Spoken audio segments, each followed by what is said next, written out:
Alrighty, let's go for another horror movie. Another John Carpenter.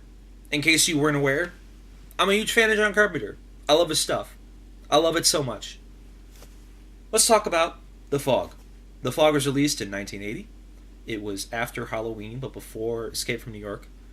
It's another sort of lower budget horror movie that he did. Main story is there's Antonio Bay, which is celebrating its 100th year. And Antonio Bay was founded by a bunch of people off the around the Oregon coast, obviously. And on the 100th year anniversary, some strange stuff starts happening that goes in line with the folk tale that goes around about an old clipper ship that ran aground during a fog 100 years ago. On the night much like tonight. I love this movie a lot. There's a lot to love about this movie. I feel like it's sort of underrated in terms of John Carpenter movies. I feel like a lot of people overlook this one or don't really know about it. And I kind of fib a little bit with this one. I always say, do you like pirates?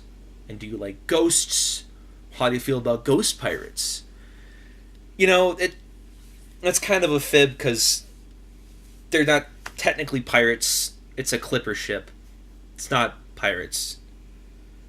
Anyway, this movie stars Adrienne Barbeau, Jamie Lee Curtis. Janet Leigh is also in this. Interesting thing about that, Janet Leigh is the mother for Jamie Lee Curtis, and Janet Leigh starred in Psycho, one of the most well-known horror movies of the 60s. And, you know, it's interesting because Janet Leigh was a star of a horror movie, and then Jamie Lee Curtis is most known for Halloween. Really cool stuff.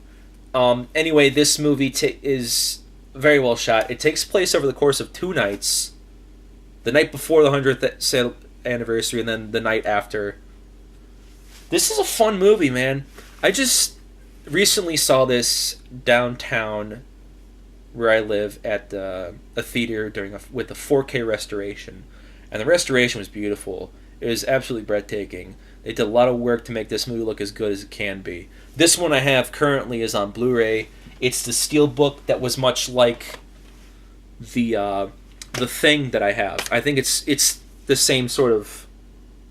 Yeah, there we go. That looks real nice. It's the same line of steelbooks that they have. They have other ones on there. They've got this, The Thing, Prince of Darkness, Assault on Precinct 13, Halloween. Halloween doesn't have this art on it, but they have a Halloween steelbook, and then they've got Halloween 2 and 3. I do own Halloween 3 because I love Halloween 3. What else do they have? They have They Live. I believe I already said that. Assault on Precinct 13, Prince of Darkness, The Fog, Escape from New York, and then The Thing. Good lineup. Really good lineup. Oh, they have also got... There's a steelbook of Christine. I do not believe it is from Scream Factory, though.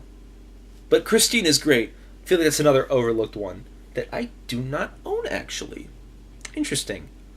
Anyway, fun stuff about The Fog is they do a lot of great lighting in this movie. There's a lot of good stuff because a lot of it takes place at night. They've got a lot of interesting colors because you'd expect that with the cover you'd expect to be a lot of blue, but it's not. They've got blues, red, some green in there that looks great. The most they use with the blue is with the fog itself because the fog glows. Spoilers, I'm going to go into the movie a little bit more.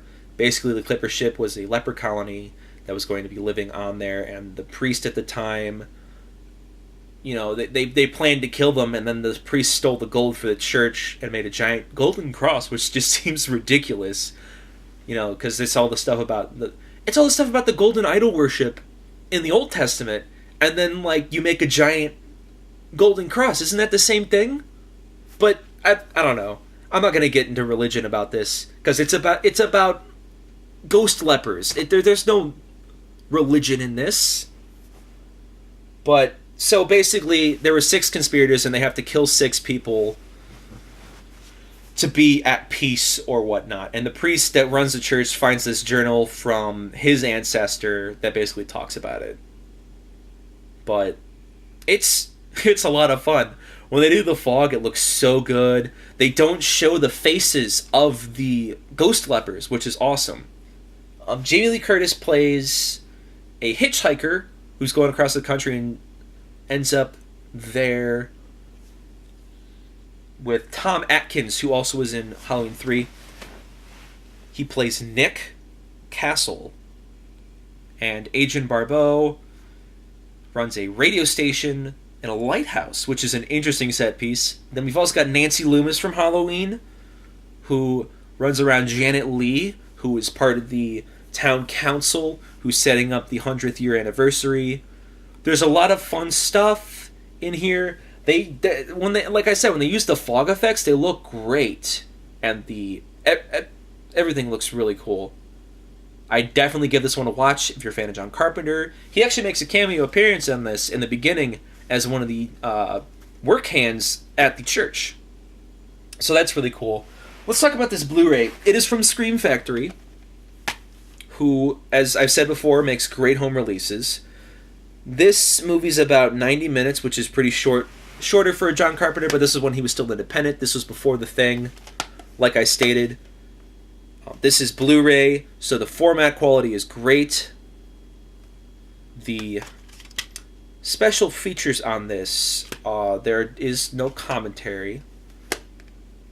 There's the radio spots, the trailers, behind the scenes stuff. There's the Horrors Hallowed Ground segment on here, which is a lot of fun. This guy goes around to the old filming locations and points them out.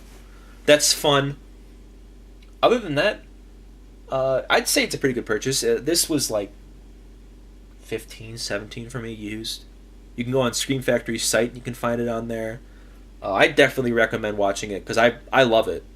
I do. I really like this one. There's a lot of really good atmosphere in this, and if there's one thing John Carpenter's good at, it's atmosphere. And then Dean Cundy as the DP is so great at capturing that atmosphere on film. Anyway, like I said before, I definitely recommend this one. I give this one a 9 out of 10. Definitely good for spooky times. Honestly, I don't feel like you need to even watch this around Halloween. You can watch it whatever. But, yeah, that's just me. Anyway, that's all for today. I'll see you guys next vlog.